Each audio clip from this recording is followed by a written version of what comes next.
Hi guys, BuildZoid here, and today we're going to be finally taking a look at the X470 Master SLI PCB. Now this board runs the same VRM as the X470 Gaming K4 from Asrock, so basically whatever I say about the VRM for this board is also true for the VRM on that board. And so with that out of the way, let's get into it, shall we? And before we go with the VRMs, let's go around the board pointing out things that are kind of overclocking worthy, starting with the worthless 4-pin. I hate motherboards. Like, here's the thing, okay? This probably doesn't cost that much, but it costs something.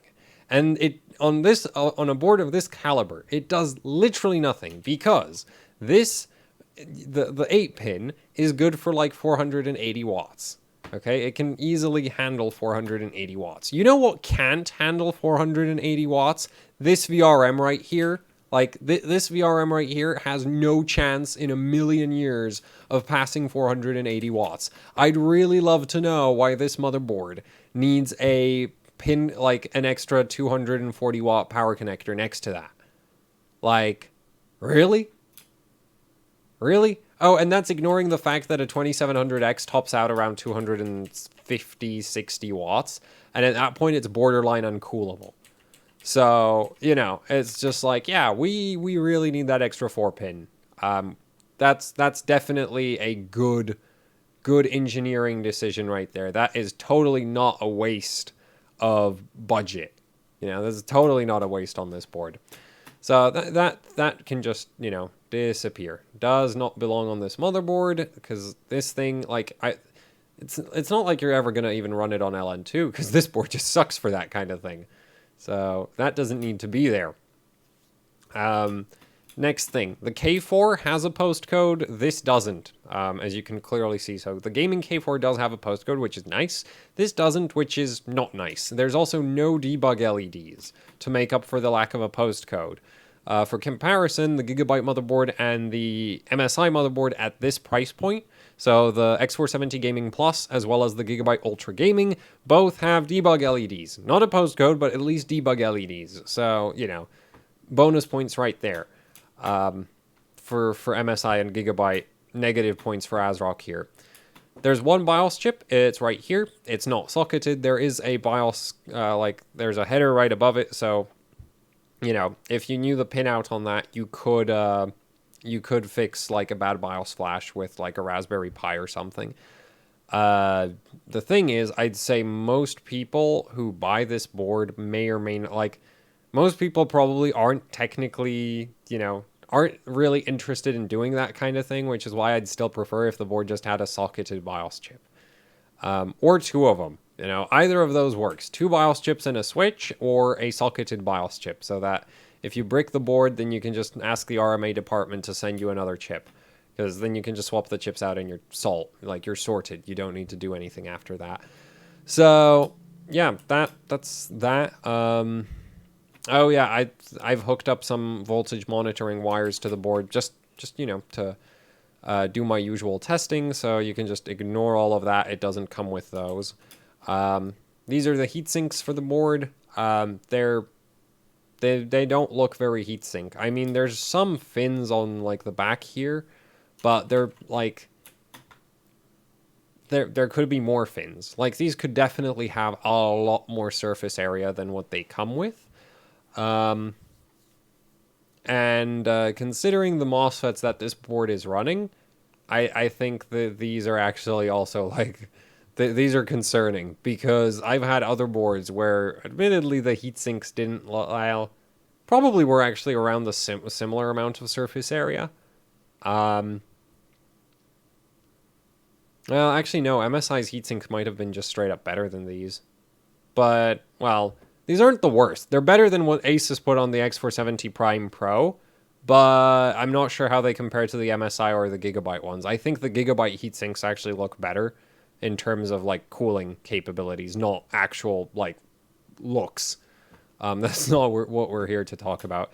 They do come with a sticky yellow thermal pad. I have no idea what the thermal conductivity on that is. And they come with standoffs as well, so, yeah. And they're actually held in place by spring-loaded screws. So those are like nice looking heat sinks. I'm not sure how effective they are. We're going to find out when I do thermal testing. And these heat sinks are going to get a hell of a workout because this VRM is not efficient. So then, VCore VRM is this lovely 8L shape right here. It looks like it's advertised as a 12 phase and it looks like an 8. But, well, like the whole VRM setup is advertised as a 12 phase. And the VCore certainly looks like an 8, but it's not an 8. So let's put VCore right there. So this is a 1, 2, 3, 4 phase because these all run in parallel. Like these two high side MOSFETs turn on at the same time. So do these. And so do the low sides. Like they all turn on grouped up like this. And the SOC VRM right over here is the same situation. It's split right across there. So you have 1 phase, 2 phase, and that's your SOC. And the reason for that is that this chip right here is the ISL 95712, which supports configurations of up to 4+3 phases.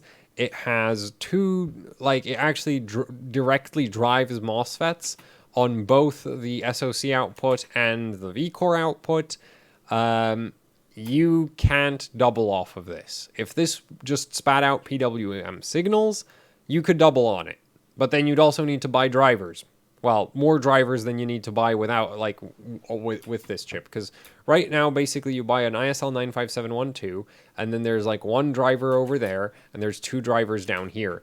And, you know, that's that. That's your entire VRM sort of control situation. Whereas if you wanted to use a chip that actually was a straight 4+3 phase, but PWM signals, and then you actually wanted to make it an 8 phase, you'd also need to buy doublers and then drivers for every single one of the phases. And then you'd be, well, like, you'd be spending basically 4 times as much on drivers because, yeah, you'd basically be buying 4 times as many of them. And you'd also be spending, you know, a good amount of extra money on actual doublers, and that's why real 8-phase VR. And then if you wanted to build a real 8-phase, then it gets even more expensive because you actually need to buy a second voltage controller for your SOC VRM. You can't run.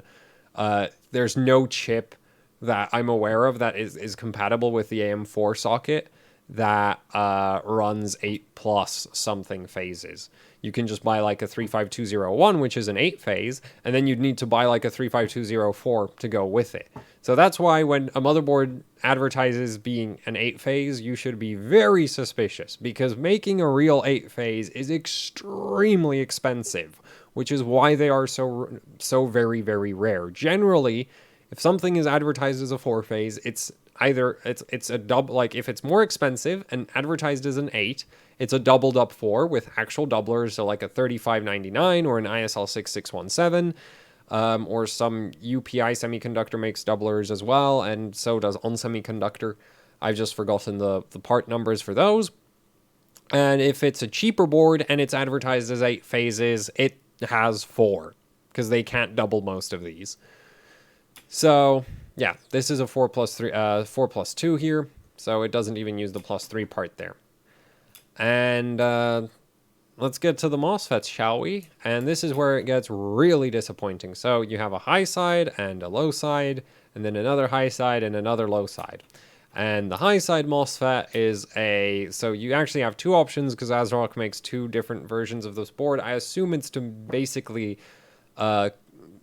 accommodate for supply line like issues, like if one supplier isn't capable of producing enough of one part. So one of your high sides is a PZ0903 from from Nyko Semiconductor, and the alternative part is an SM4337 from Sinopower. Now there's an issue with this board where, well, this MOSFET, where I can't get a data sheet for it. So what I've done for my VRM thermal calculations, because I actually like the variant of the board I have has a PZ0903, and then for the low side you have a PK618 BA from Nyko, and the alternative to that from Sino Power is an SM4336. And so basically what I've done is, because I can't get a data sheet for this one, is I've done the calculations using both of those and both of those. So we have, like, I have power VRM efficiency data for setups like that. I would have it as a guess that this MOSFET is a worse MOSFET than this one, just because this one is a worse one than that one. So basically, if you get the Nyko flavor of this motherboard, it's even worse than the Sino Power flavor of the board. And the Sino Power version isn't really that great to start with. So, yeah. Let's get into V-Core VRM thermal efficiency, efficiency figures. So we're going to be assuming 300 kilohertz switching frequency as with all motherboards, and 10 volts gate to source voltage or higher.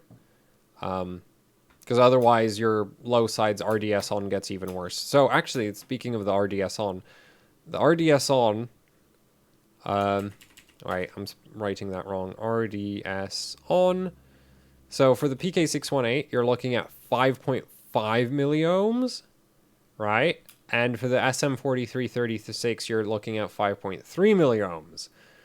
So for comparison, Gigabyte uses a 4 milliohm low side, and MSI, who I've been very impressed with about this, runs a 2.8 milliohm RDS on low side.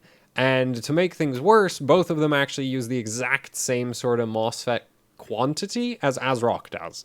So basically, both Gigabyte and MSI, and I think even Asus probably, have a more efficient low side. Well, actually, MSI beats this on the high side as well, and so does Gigabyte. I'm not sure about Asus, because the Asus X470 Tough Gaming board, I'm assuming, only has one high side MOSFET, and that may or may not swing things in favor of this board. But for the Gigabyte and the MSI, those just straight up have those have a MOSFET advantage right out of the gate, just on the low side, especially MSI. So, you know, things are like, this is gonna be really bad very quickly. So then, with 300 kilohertz switching frequency, 10 volts gate to source, we're gonna be getting 1.42 volts, which don't focus too much on this voltage. The reason why I'm running this 1.42 volts voltage is I've been using it for rating AM4 motherboards for ages. So it's good because you can like compare a bunch of motherboards going back, like going even into the past, because I've just been using that voltage all the time. Unfortunately, with a 2000 series Ryzen, so like a 2700X or a 2600X, you really don't want to run that much voltage. Ideally, you'd want to stay below 1.38 volts. If you want to, like, for all core workloads, you want to stay under 1.38 volts. If you're running Precision Boost Overdrive and you notice how it, like, slams the single core voltages, that's fine. The reason it's fine is because it's for one core only. There's parts of the CPU that degrade if you push too much current through them. Actually, that's true for basically every part of the CPU. If you push too much current through anything, it's going to degrade. But basically, the amount of current that is pulled by one core at a high voltage is safer than what a bunch of cores at a lower voltage will do. So that's why 1.38 volts is like where you want to stop if you're overclocking the good old-fashioned way. If you're messing with PBO, then just let PBO do its thing, because it's very, you know, it's very heavy-handed with the voltage, but it does actually, like, there is a safety mechanism that it references that ensures that the CPU survives multiple years at the very least. And if you start exceeding what PBO would do, then you're going into basically, the safety mechanism doesn't think that's safe anymore. And that safety mechanism is, in my opinion, very, very liberal with voltage application. So anyway, 1.42 volts, 75 amps. You're going to be looking at about 10 watts of heat for, actually, we should do this, Nyko and Sino. There, so that's Sino Power, so that's the SM ones, and the Nyko is the PK, and, you know, we're doing like that because I can't get the data sheet for that one. So Nyko, you're looking at 10 watts. For Sino Power, you're looking at 9.25. So, you know, a marginal difference in efficiency. 1.42 volts again. 100 amps, which you're going to hit around 100 amps at around 1.3 volts for a 2700X.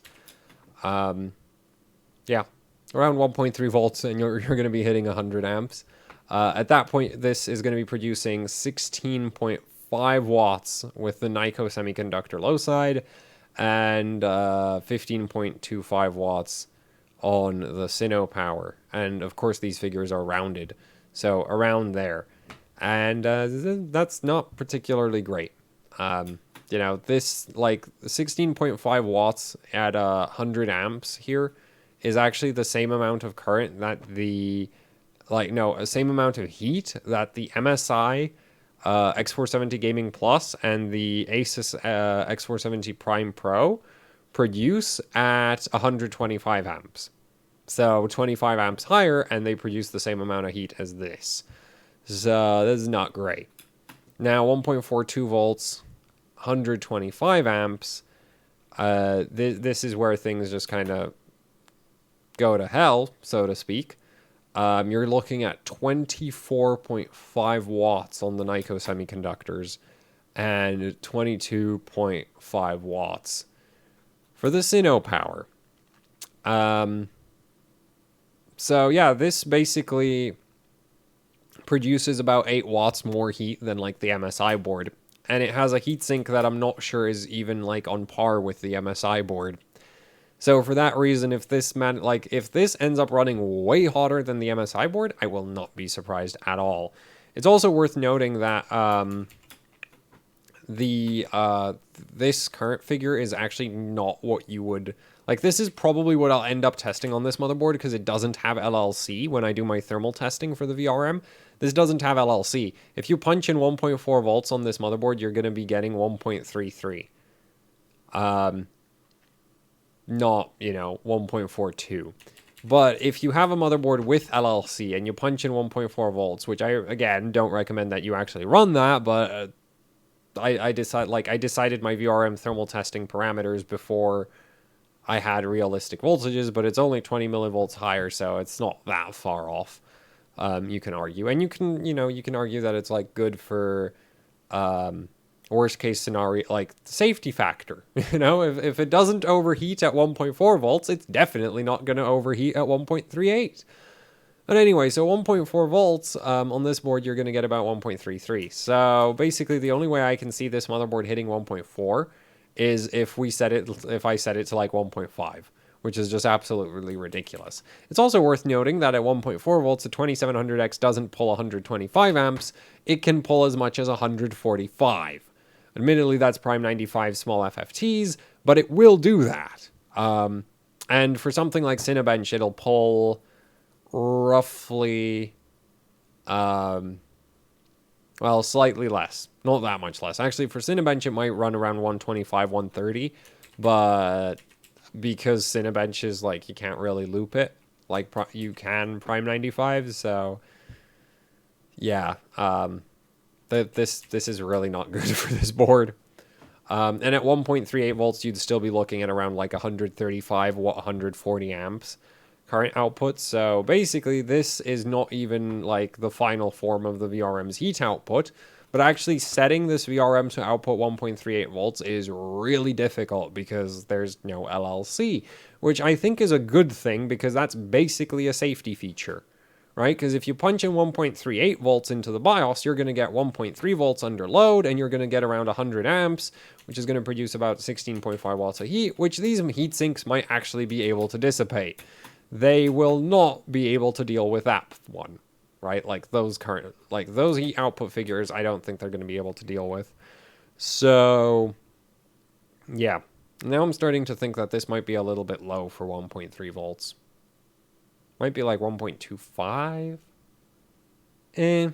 Anyway, basically, because I do use these figures for all the other boards, like, this is just worse than all the other boards. Way less efficient.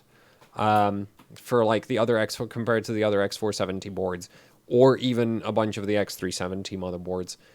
So that right off the bat is not great. And honestly, like ignoring whatever I find out in my VRM thermal testing just because of like the situation, like there's no postcode, there's no debug LEDs. The VRM isn't particularly efficient, even if it doesn't overheat, it's not particularly efficient. This motherboard doesn't have a clock gen. Okay, there is actually, this is really, really annoying. There is clock gen settings in the BIOS. There is physically no clock gen on the motherboard. So those settings in the BIOS don't actually do a damn thing. Like, I tried it. I spent quite a lot of time messing with it, and it never actually made a difference to performance. Like, it doesn't have a clock gen. So as much as like the BIOS would like you to believe that there is a clock gen, there isn't. There literally isn't a clock gen on this motherboard.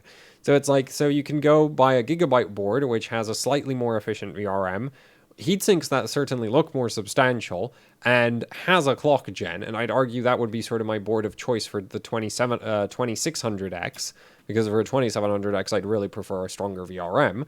Or you can choose the MSI board, which if you're buying like a 2600 or a 2700 where you don't have Precision Boost Overdrive, you just get a straight, like, massive VRM upgrade. Admittedly, no BCLK, but since you don't have PBO, you know, who cares? And, yeah, you just get a massive VRM upgrade and debug LEDs. And that, in my opinion, is a good trade for, like, because there's not that much on this board to start with. Right? Like, honestly, it's just like, it's poor, like, it's really bad feature-wise, so I was really hoping the VRM would, like, carry it, but nah, the VRM's not going to carry it. Anyway, let's move on to the SOC VRM, which, conveniently enough, if you just basically kind of take, well, okay, now, it doesn't actually work that simply, but, the SOC VRM, so that's a two-phase here. If we look at, and I've actually only calculated that one for the Nyko MOSFETs, but basically, so 1.2 volts, 20 amps, you're going to be looking at 1.8 watts of heat, which is right around what all the other boards do. 1.2 volts, 30 amps, you're going to be looking at about 3.4 watts of heat, which is slightly worse than most of the other boards. 1.25 volts, 40 amps, you're going to be looking at 5.6 watts of heat, at which point it's significantly worse than most of the other boards. And then, well, actually, no, I don't know how Gigabyte would compare, because they only have three MOSFETs, like 3 phases instead of like, well, 3 phases worth of components instead of 4 phases worth of components, because this is 2 phases. But anyway, 1.3 volts, 50 amps, you're going to be looking at about 8.2 watts. So it's really not that efficient. Now, the good news is, if you're overclocking an APU, you really shouldn't be going above 1.2 volts. Now, I'm not actually sure that at 1.2 volts, it'll output 30 amps. I still need to check that, but there's really, like, you don't want to push a ton of SOC voltage into your APU, because when you do that, the memory controller craps out, because the SOC voltage feeds the iGPU, and it feeds the memory controller. And the memory controller hates high voltages. Like, anything past 1.15 volts, you start losing overclocking range. And 1.2 volts, you can, like, you still get decent memory overclocking results, but going much past that, you start seeing, like, serious rollover. So, yeah, basically, as much as this isn't really great, you know, efficiency figures, it really doesn't matter that much, because you shouldn't be pushing that much power through the SOC VRM anyway. Even if you're on an APU. You know, if you're on a 2700X or something, you're going to be here at worst. So, yeah, that's fine. Now then, memory power. It's taken care of by this right here. And, well, you have 2 high-side MOSFETs, 2 low-side MOSFETs. So that's standard for most of these boards again. And again, it's just, you know, the same MOSFETs as we saw in the VCore and SOC VRMs. The thing about this motherboard, though, is, like, I don't know, did they have a fire sale on inductors at, like, Asrock's freaking inductor supplier? Because there's a second inductor here. I'd really love to know why there's a second inductor there. Because you see this chip right here? Yeah, that's the memory voltage controller. That is an RT8120. That's a single phase voltage controller. This is a single phase memory VRM. There's a second inductor on it for some reason. Apparently, it's just like, yeah, we need to do everything in our power to make this board more expensive without actually making it a better motherboard. Add more inductors. It's one of the best ways to do that. Just more inductors. They do absolutely nothing unless you actually need them, which this doesn't. It's a memory VRM. It's never going to be pushing more than 10 amps. So it's probably never going to push even 10 amps. So I don't really why? Why is there an extra inductor? It's like this stupid 4-pin. Exactly the same problem. It's just like, it doesn't need to bloody be there. So, yeah, that's just another one of those things. And I assume the idea was that, hey, it looks like a two-phase. Which is just like, well, that's the stupidest reason to put an extra inductor in there ever. Now then, the one good thing about this motherboard is that it has really high-rated capacitors. These are Nichicon FP12Ks. Now, these aren't actually an official, Nichicon part number, you can't actually find it in any of their data sheets or anything, but they're custom parts, and they're basically, apparently, they should be relabeled high-temperature parts. So, the stuff that's rated for 1,000 hours at 125 degrees, well, it gets relabeled as 12,000 hours for 105 degrees. Or at least that's roughly what they should be based on, because the otherwise the highest rating that Nichicon makes normally is 5,000 hours at 105. So these are rated for 12,000 hours, and I like, that is a good thing, yes, because this VRM is going to run hotter than any of the other motherboards. So this motherboard needs ridiculously rated capacitors more so than all the other boards. But I'd like to point out that if you just ran if the capacitors just ran 10 to 20 degrees cooler, if you have a 5,000 hours rated capacitor and it runs 10 degrees cooler, it's going to last 15,000 hours. If you just ran it at 95 instead of 105. And if you run or if you ran it at 85 degrees, then it would last 30,000 hours. So basically, this is also dumb. There's nothing wrong with it, but it's just priorities in the wrong places. It's if the VRM just didn't run so damn hot, you could have used cheaper capacitors and it wouldn't have been a problem. But hey, this is the decisions Asrock went for, and it makes a motherboard that I am really, really disappointed. Because that's the thing is, I don't hate these motherboard vendors. I just don't like bad motherboards. And this is, at this price point, this is the worst. It does not get worse. I don't know what more you could do to make it worse. And there's just a lot of decisions on this motherboard where it's just this isn't even good decisions from a sort of cost perspective. It's just there's boards at this same price point which are just way better in the VRM department and have better heat sinks and don't have a bunch of extra inductors that they don't need. Though the 4-pin, there's a bunch of boards that do that. But yeah, not really I don't know why you would ever pick this board up. Now, admittedly, I've still not done the VRM thermal testing, but I don't have high hopes, because so far from messing around with this board, this thing is extremely easy to get extremely hot. And by that I mean it is very easy to get this motherboard above 125 degrees Celsius. With the other boards, with some of them, it's I actually had to try. The MSI board actually never really went above 125, even in a zero airflow environment. I just couldn't do it. And that board actually has LLC, but that board has a proper VRM instead of a bloody joke. So, that's kind of that. And it's not you even get what you pay for. It's you get what you buy. Don't buy garbage. So, yeah. That's it for the video. Thank you for watching. Like, share, subscribe, leave a comment or any questions, suggestions down below. I will actually be, you should actually definitely subscribe because I do plan to do a more, video basically covering everything that I would basically cut off of this motherboard. Like, basically do a sort of like cost effectiveness, like a rough cost effectiveness analysis of this motherboard, because this is really just like, what is this motherboard good or not? And then that's going to be more like, that video is going to be more like, well, could this motherboard be either A, cheaper or B, better? You know, like basically looking at what kind of changes I would have preferred, like what alternate, like what other options were there for building this motherboard? Because it's like there are better boards at this same price point. So anyway, so if you want to see that, you should subscribe.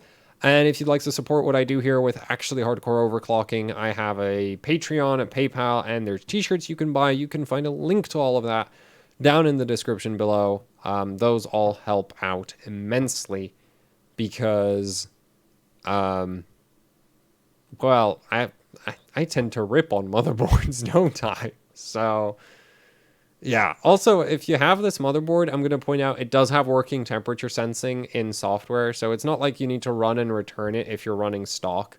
Like, just run like hardware info 64, and as long as one of your temperature sensors doesn't go over 125, which when this board goes over 125, it reads 0. Okay, that's not an error. That's just, well, it is an error, but that's just how this board works. It goes over 125 degrees Celsius on the VRM, and it'll tell you that you're at 0 degrees because the sensor stops at 125 for whatever bloody reason. But yeah, if the board goes over 120, but basically, if you have this board, just make sure that it doesn't go over 110, 115, and you're going to be fine. Especially because these capacitors are rated for really high temperatures. Like, you're going to be fine as long as it sort of stays in a reasonable temperature range. You don't really want it going over 125, though. So, yeah, that's it for the video, and goodbye.